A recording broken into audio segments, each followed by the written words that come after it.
आणि तो हे सगळं त्या चकी भावल्याच्या सांगण्यावर करत होता. नंतर चकी अँडीला त्याच साथीदारच्या घरी नेतो जो सुरुवातीला चार्ल्सला सोडून पळून गेला.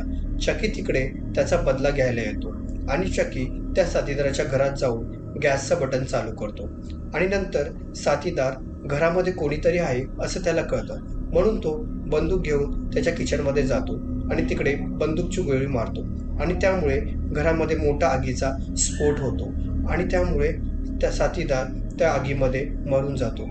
पण त्या पोलिसला हा मर्डर पण अँडीने केला असं वाटतं. अँडी अजून पण सगळ्यांना सांगतो की हे सगळे चकीने केले, पण यावरती कोणी विश्वास ठेवत नाही. नंतर अँडीला काही दिवसासाठी येड्यांच्या दवाखान्यात पाठवतात आणि नंतर अँडीची आई घरी येऊन बघते तर त्या चकी भावल्याच्या आतमध्ये सेलच नव्हते. एवढा दिवस तो भावला बिना सेलचा चालत होता, यामुळे ती खूप घाबरते.